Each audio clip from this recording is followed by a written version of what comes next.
Hello student, this is Pranabi. Welcome to Safal YouTube channel. Students, আজকে আমরা discuss করব 12th পাসের এলিজিবিলিটি নিয়ে। আমরা কোন কোন গভর্নমেন্ট জবের জন্য অ্যাপ্লাই করতে পারি এবং কোন কোন গভর্নমেন্ট জবগুলোতে আমরা আর্টস পড়েও খুব সহজে চান্স পেতে পারি। এবং তোমাদের মধ্যে অনেকজনই আমাকে কমেন্ট করো যে স্যার, আমার না এয়ারফোর্সে জয়েন হওয়ার ইচ্ছা অথবা আর্মি অফিসার হওয়ার ইচ্ছা, কিন্তু আমি আর্টস নিয়ে পড়েছি। তো আর্টস নিয়ে পড়েও কি এগুলো হওয়া পসিবল? অবশ্যই পসিবল। ভিডিও শেষে আমি বলে দেবো যে কীভাবে আর্টস নিয়ে পড়েও এয়ারফোর্সে জয়েন হওয়া যায় বা আর্মি অফিসার হওয়া যায় এবং কোন কোন গভর্নমেন্ট জবগুলোতে তোমরা খুব ইজিলি চান্স পেতে পারো। তো চলো বেশি দেরি না করে ভিডিওটি শুরু করা যাক। Let's get started.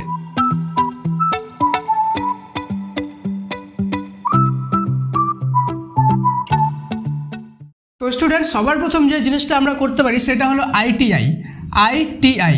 কিন্তু এটা আইটিআই কোনো গভর্নমেন্ট জব না, এটা হলো একটা কোর্স, ঠিক আছে? Industrial training institute. আইটিআইয়ে বিভিন্ন রকম কোর্সেস কিন্তু আমাদেরকে অফার করা হয়, বিভিন্ন রকম কোর্সেস। যেই কোর্সেসগুলো করার পরে আমরা কিন্তু যে কোনো গভর্নমেন্ট জবে, বিভিন্ন রকম গভর্নমেন্ট জব আছে এদের জন্য বা বিভিন্ন প্রাইভেট জব আছে, সেগুলো আমরা খুব সহজে কিন্তু ক্র্যাক করতে পারবো। তো আইটিআই হলো একটা সবার প্রথম চয়েস তোমাদের, ঠিক আছে? এই রিলেটেড যদি ভিডিও তোমরা আরও চাও যে আইটিআই কী কী কোর্স আছে, কোনগুলো করা উচিত, ইন ফিউচারে কোনগুলো ডিমান্ড হবে, তাহলে তোমরা কমেন্টে লিখবে আইটিআই, ঠিক আছে? তাহলে আমি বুঝে যাবো যে এই রিলেটেড ভিডিও আমাকে বানাতে হবে। সেকেন্ড যেটা হলো সেটা হলো নার্সিং। NURSING, nursing. তোমাদের মনে হয় অনেকজনেরই যে নার্সিং মানে হলো শুধুমাত্র মেয়েদের জন্য, ঠিক আছে? কিন্তু না, এটা বোথ ফিমেল অ্যান্ড মেল দুজনেরই জন্য কিন্তু নার্সিং হয়। নার্সিংয়ে একটা জিনিস ধ্যান রাখবে যে তোমরা যদি মনে করো আর্টস নিয়ে পড়ে থাকো তাহলে তোমরা জিএনএমে যেতে পারবে, জিএনএম নার্সিং করতে পারবে। এবং তোমরা যদি সায়েন্স নিয়ে পড়ে থাকো তাহলে বিএসসি নার্সিং করতে পারবে। বিএসসি নার্সিংয়ের স্যালারি কিন্তু সবসময় বেশি হয়, ঠিক আছে? কিন্তু তোমরা আর্টস নিয়েও কিন্তু বিএসসি নার্সিং করতে পারবে। কিভাবে?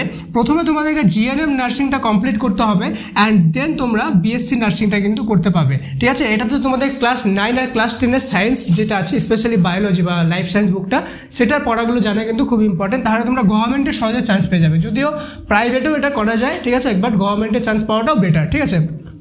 থার্ড যেটা, সেটা হয়ে গেলো বিভিন্ন পোস্ট অফিস। OFFIC পোস্ট অফিসের বিভিন্ন রকম পোস্ট বের হয়, যেটা তোমরা 12th-এর পরে কিন্তু ইনস্ট্যান্টলি অ্যাপ্লাই করতে পারবে। এবং এখানে প্রতি বছর বিভিন্ন পোস্টে কিন্তু তোমাদের জবস ছাড়া হয়, তোমরা সেগুলো অ্যাপ্লাই করলে খুব সহজে ক্র্যাক করতে পারবে, ঠিক আছে? আর এরপরে হয়ে গেল ফোর্থ, সেটা হলো WBP, ওয়েস্ট বেঙ্গল পুলিশ, ঠিক আছে? WBP ওয়েস্ট বেঙ্গল পুলিশ কিন্তু তোমরা 12th পাসের এলিজিবিলিটি নিয়ে যেতে পারো, অথবা তোমরা মাধ্যমিকের এলিজিবিলিটি নিয়েও যেতে পারো। অবশ্যই এজটা 18+ যদি হয় তাহলে বেটার, ঠিক আছে? এরপরে যেটা হয়ে গেলো সেটা হয়ে গেলো Kolkata police, KOLKATA, Kolkata police. Okay, Kolkata পুলিশে কিন্তু প্রতি বছরই প্রচুর সংখ্যক কিন্তু যে ভ্যাকেন্সি ছাড়া হয়, ঠিক আছে? তোমরা খুব সহজে কলকাতা পুলিশের চান্স পেতে পারো যদি তোমরা প্রপার প্রস্তুতি নিয়ে এটা করো, ঠিক আছে? তো কলকাতা পুলিশটা তোমরা নজরে রাখতে পারো। সেকেন্ড তোমাদের জন্য যেটা অপশন আছে সেটা হয়ে গেলো SSCটা হয়ে গেলো সেন্ট্রাল গভর্নমেন্টের জব, অর্থাৎ এটা তো তোমাদের স্যালারি আরও অনেক বেশি হবে, ঠিক আছে? যদিও এটাতে ভ্যাকেন্সি প্রচুর থাকে কিন্তু কম্পিটিশনও প্রচুর থাকে, ঠিক আছে? সেই জন্য ভাবে চিনতে আগে দেখবে, রিসার্চ করবে প্রতিটি জব, দেন ওটা নিয়ে প্রিপেয়ার করবে। মনে রাখবে যে কোনো জব বা যে কোনো কিছুর প্রিপারেশন শুরু হওয়ার আগে সেটা নিয়ে প্রপারলি আগে রিসার্চ কিন্তু করে নেবে নিজে থেকে, ঠিক আছে? এরপরে যেটা হয়ে গেলো 7 নম্বরে, সেটা হয়ে গেলো SSC GD, ঠিক আছে? তারপরে হয়ে গেল তোমাদের এই যে জিডির আছে, জিডিটা করে তোমরা বিভিন্ন রকম জিনিসে যেতে পারবে। সেটা হয়ে গেলো SSBতে যেতে পারবে, BSF-এ যেতে পারবে, ঠিক আছে? CRPF-এ যেতে পারবে, ঠিক আছে? এবং বিভিন্ন রকম আরও কিন্তু বিভিন্ন রকম জিনিসে তোমরা অ্যাপ্লাই করতে পারবে SSC GDর মাধ্যমে, ঠিক আছে? এরপরে যেটা হয়ে গেল সেটা হয়ে গেল NDA, ন্যাশনাল ডিফেন্স একাডেমি। এটার থ্রু দিয়ে কিন্তু তোমরা কি করতে পারবে, তোমাদের 12th পাস এলিজিবিলিটি লাগবে, কিন্তু এটা সায়েন্স আর ম্যাথ মাস্ট, ঠিক আছে? সায়েন্স আর ম্যাথ যদি থাকে তাহলে কিন্তু তোমরা NDA-তে যেতে পারবে। এটা থ্রু দিয়ে আর্মি অফিসার হওয়া যায়। বাট আর্মি অফিসার হওয়ার আরেকটা পদ্ধতি আছে যেটা আর্টসের স্টুডেন্টরা, ঠিক আছে, সায়েন্স বা ম্যাথ না করেও যেতে পারো, সেটাও আমি কিন্তু বলে দেবো, ঠিক আছে? তো স্টে টিউন। আর ভিডিওটি এতদূর পর্যন্ত ভালো লেগে থাকলে একটা লাইক করে দাও। তোমাদের জন্য এরকম ভিডিও আনার জন্য একটু রিসার্চ করতে হয়, একটু খাটনি করতে হয়, তো আমার জন্য তুমি একটু খাটনি করো, লাইক করে দাও, ঠিক আছে? এরপরে যেটা চলে আসলো সেটা হয়ে গেলো railway. Railway, most of the স্টুডেন্টের কিন্তু এটা খুব বেশি টার্গেট থাকে রেলওয়ে। দুটা কারণ আছে। ফার্স্ট অফ অল হলো এটা সেন্ট্রাল গভর্নমেন্টের জব, যার জন্য এটা স্যালারি প্রচুর পরিমাণে দেওয়া হয়, ঠিক আছে। আরেকটা যেটা সেটা হলো যে রেলওয়েতে কিন্তু মনে করো প্রচুর সংখ্যক ভ্যাকেন্সি ছাড়া হয়, প্রত্যেক বছর ছাড়া হয়, ঠিক আছে। তো এটাতে চান্স পাওয়ার চান্সটাও খুব বেশি থাকে।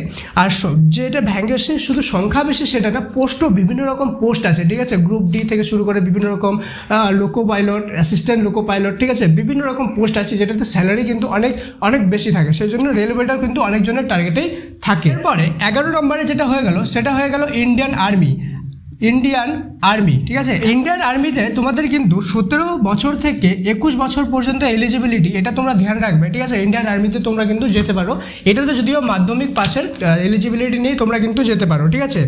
এবার আমরা আলোচনা করব যে আর্টস নিয়ে যারা কমপ্লিট করেছো তাদের জন্য একটা গোল্ডেন অপরচুনিটি, সেটা হলো এয়ারফোর্সে জয়েন হওয়ার। আর্টস নিয়ে কীভাবে এয়ারফোর্সে জয়েন হওয়া যায় সেটা হয়ে গেল তোমাদের একটা এক্সাম আছে যাকে বলে AFCAT, FCAT, ঠিক আছে, FCAT। এই এক্সামটায় তোমাদের সেন্ট্রাল গভর্নমেন্টের অবশ্যই এয়ারফোর্সে যেতে পারবে। এবং আরেকটা জিনিস, এটার স্যালারি শুরুই হয় 60,000 থেকে শুরু হয় এবং যেতে পারে কিন্তু 1.6 লাখ পর্যন্ত স্যালারি এটা যেতে পারে, এত হাই স্যালারি এটা, ঠিক আছে। FCAT এক্সামটায় তোমাদেরকে 3টা জিনিস লাগবে, সেটা হলো ম্যাথ, ঠিক আছে, সেকেন্ড হয়ে গেলো ইংলিশ, থার্ড হয়ে গেলো জিকে অর্থাৎ জেনারেল নলেজ। এই 3টা যদি তোমরা ভালোভাবে করতে পারো, ঠিক আছে, শুধু ম্যাথটা একটু ভালো করে খাটনি করে নাও, ইংলিশটা আর জেনারেল নলেজটা, তাহলে কিন্তু তোমরা এয়ারফোর্সে জয়েন হতে পারবে। এবং আমি যেমন বললাম যে এটা স্যালারি প্রচুর হাই, এগুলো সবগুলো থেকে হাই কিন্তু এটা স্যালারি। সেকেন্ড হয়ে গেল CDS অর্থাৎ কম্বাইন্ড ডিফেন্স সার্ভিসেস।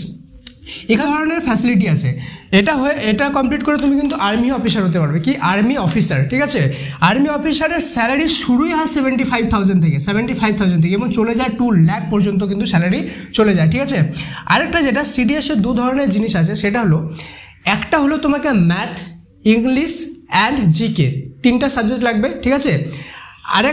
আরেকটা আছে সিডিএসেরই পার্ট, সেটা হলো শুধুমাত্র ইংলিশ আর জিকে লাগবে, ম্যাথ লাগবে না, ঠিক আছে। তো এই জিনিসটা তোমাদেরকে আমি যেমন বললাম যে ম্যাথ ছাড়াও কিন্তু তোমরা আর্মি অফিসার হতে পারবে, সেটা হলো সিডিএসটার জন্য তোমাদেরকে 12 পাস লাগবে না, গ্র্যাজুয়েশন লাগবে, ঠিক আছে। কি লাগবে? গ্র্যাজুয়েশন। সেম তোমাদেরকেও FCATও গ্র্যাজুয়েশন লাগবে, graduation in the sense MA বা MSc বা MCom, মানে BA BSc BCom, মানে কলেজ পাসের ডিগ্রিটা লাগবে, ঠিক আছে। এবার এখানে একটা জিনিস ধ্যান রাখবে, কলেজ পাসের ডিগ্রিটা লাগবে, কিন্তু এখানে কিন্তু কোনো অনার্স নিয়ে পড়তে হবে এমন কোনো গল্প নেই, জাস্ট কলেজ পাসের ডিগ্রিটা লাগবে, মিনিমাম 50% মার্কস হলে কিন্তু তোমরা এখানে আর্মি অফিসার বা তোমরা এয়ারফোর্সে জয়েন হতে পারো। তো এত কিছু তোমাদের জন্য রিসার্চ করে বানানো হয়েছে। যদি এগুলো রিলেটেড আরও অনেক ডিটেলস ভিডিও চাও তো কমেন্টে লিখে জানাও যে তোমাদের কি রিকোয়ারমেন্ট, তোমাদের রিকোয়ারমেন্ট অনুযায়ী কিন্তু ভিডিও বানানো হবে এবং তোমাদেরকে গাইড করা হবে যে কেরিয়ারে কি ধরনের কোন লাইনে গেলে কীরকম করা হয়। এবং তোমরা যদি রিসেন্টলি HS বা উচ্চ মাধ্যমিক এক্সাম দিয়ে থাকো তাহলে আপকামিং ভিডিওসে তোমাদের জন্য আলোচনা করা হবে যে পার্টিকুলার কোন সাবজেক্ট নিয়ে কি হওয়া যায় ইন ফিউচারে, কি ক্যারিয়ার অপশন আছে। এবং আরেকটি ইম্পর্টেন্ট ভিডিও আসবে যে কলেজ পড়া কি আমাদের সত্যিকারে উচিত কি উচিত না, এবং কলেজ পড়া কেন উচিত আর কাদেরকে কলেজ পড়া একদমই উচিত না, সেটা কিন্তু তোমাদের লাইফ চেঞ্জিং ভিডিও হবে। তাই চ্যানেলটিকে সাবস্ক্রাইব করে রাখো সেই ভিডিওটার নোটিফিকেশান পাওয়ার জন্য। ওই ভিডিওটা কিন্তু মিস করবে না, তাহলে তোমরা বুঝতে পারবে যে তোমাদেরকে কলেজ পড়া উচিত কি উচিত না। দেখা হচ্ছে পরের ক্লাসে। Thank you so much, may God bless you all.